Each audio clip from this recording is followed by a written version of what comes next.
ఈ రొయ్యలు చింత చిగురు కూర చేస్తున్నాయి వాళ్ళ ఇవి కావాల్సిన పదార్థాలు.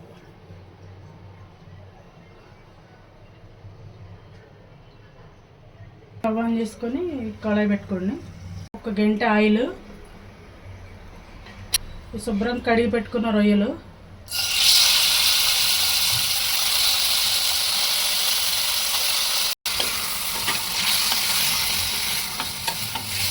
కొంచెం ఉప్పు వేసుకోవాలి.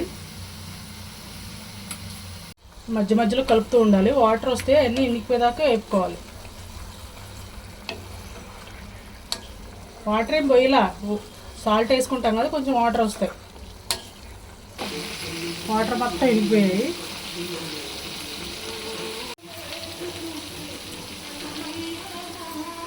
ప్లేట్లు వేసుకోవాలి.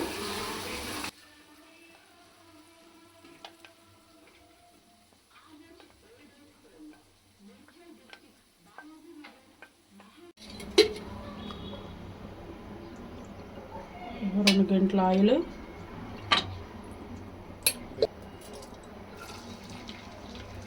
పచ్చిమిర్చి, ఉల్లిగడ్డ,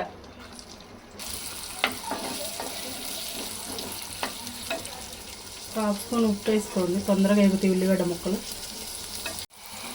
కరివేపాకు,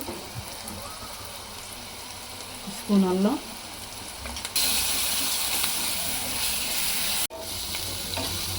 బాగా వేగిన తర్వాత వేయించుకున్న రొయ్యలు ఇందులో వేసేసి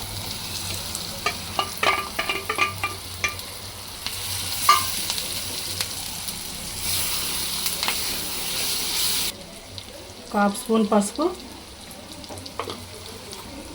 కావాల్సినంత ఉప్పు, కొంచెం జీలకర్ర పొడి, కొంచెం మెంతుల పొడి, కొంచెం గరం మసాలా,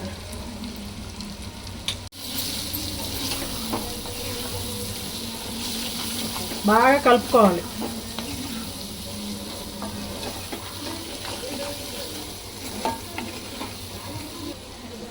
సరిపడా కారం. చింత చిగురు కొద్ది పుల్లగా ఉంటుంది కాబట్టి కొద్ది కారం ఎక్కువే పడుతుంది.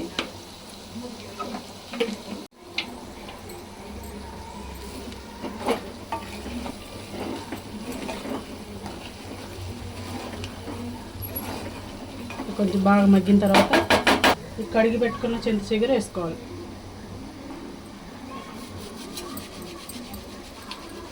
కడిగితే పులిపోయిద్ది అంటారు కానీ కడిగే వేసుకోవాలి, ఇసుకొస్తుంది అడుక్కి.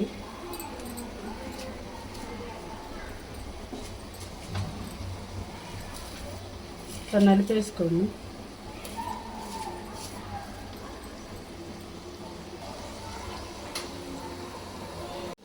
చింత చిగురు వేసి బాగా కలిపి, నాన్ స్టిక్ వాడొద్దు అని అంటున్నారు. స్టీల్ గంట పెట్టుకుంటే అట్లా చెక్క గంట పెట్టుకుంటే ఏం కాదు. కొన్ని నీళ్లు పోసుకోండి.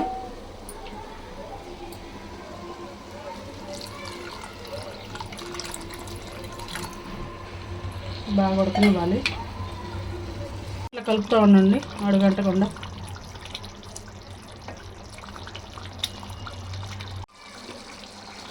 మధ్య మధ్యలో మళ్ళీ కలుపుకోండి. ఆయిల్ తేలేదాకా ఉడికించండి.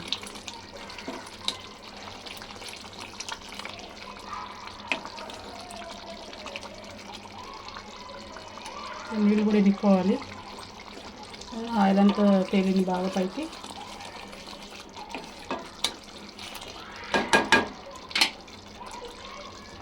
ఇట్లా నాన్ వెజ్ కూరలకి ఇట్లా పైనుంచి కొంచెం కొత్తిమీర కరివేపాకు వేసుకుంటే బాగుంటుంది.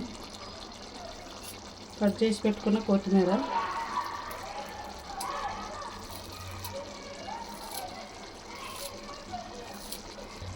పొడి కొత్తిమీరకు ముందే వేయాల్సింది మర్చిపోయి.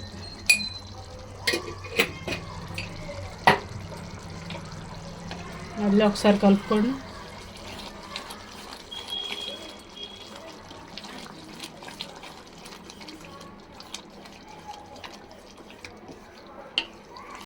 ఒక్క నిమిషం ఉంచి ఆపేసుకోవచ్చు. ఇంకా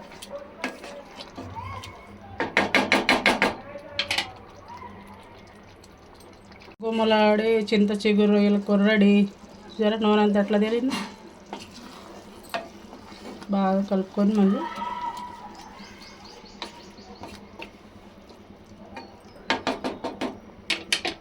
స్టవ్ ఆపేసుకోవడం.